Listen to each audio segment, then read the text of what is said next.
السلام عليكم ورحمة الله وبركاته. كبجمتوتا جالتمتوتا وردوفتوتا بيجي أول كدير أب جلت أرقمتن هنديكسن أكم جرا جرتو فيا كيسي نقوما بكنا جانجراتني إقار اللي وانتو قادة سنيف ديالي جدا إنس ماليو التني حالا كرارة تيم بافتني جدا كلاسيكي كل جدا فري كان تي بافتني جدا موسيقى يو باس barbaadenes ammas dabalataan dammoo walaloo adda addaa jalatti kiraara duwwaa ta'e jechuudha karaa ittiin baafachuu dandeessanu isin agarsiisa jechuudha.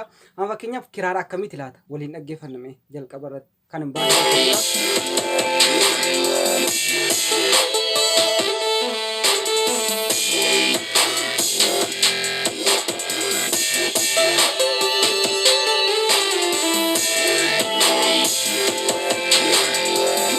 Egaan kabajamtoota dhaggeeffattoota keenya kiraara akkanaa baafattan jechuudha.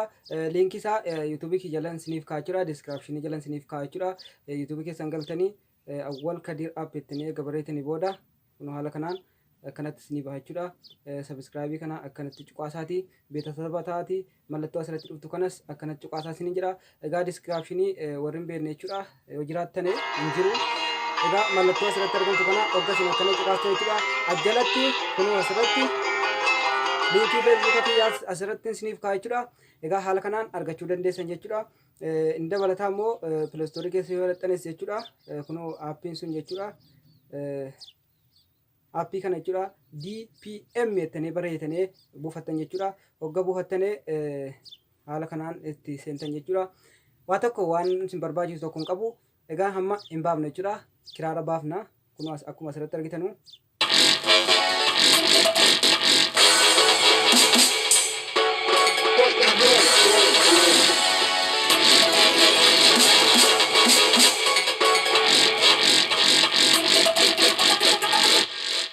Egaan kabajamtoota dhaggeeffattoota keenya kun haala sadii jira jechuudha. Kan asirra jirtu kana yoo rukuttanii kaatanii hojjettan jechuudha. Kun amma haala kanaan yoo hojjettanii waan isin gootanu kana isiniif waraaba jechuudha. Kun alla'utti godha jechuudha. Kan rekoordii jechuudha. Rekoordiinis jira. Amma rekoordii baneera. Rekoordii naa waraaba jechuudha amma kana. Kun yeroo kana jechuudha naa waraaba kiraara kana jechuudha.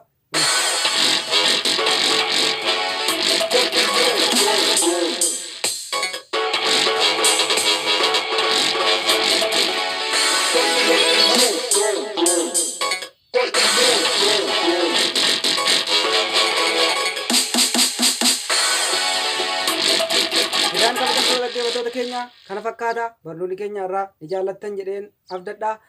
Waan baay'ee bareeda jechuudha. Yoo muuziqaa yaalii gochuu barbaaddanis yoo immoo walaloo adda addaa baaftanii of jala kiraaraa gochuu barbaaddanis jechuudha. Haala kanaan itti fayyadamtan jechuudha. Sheer waliif godhaati. Viidiyoo biraatiin akka walitti deebinutti nagaatti.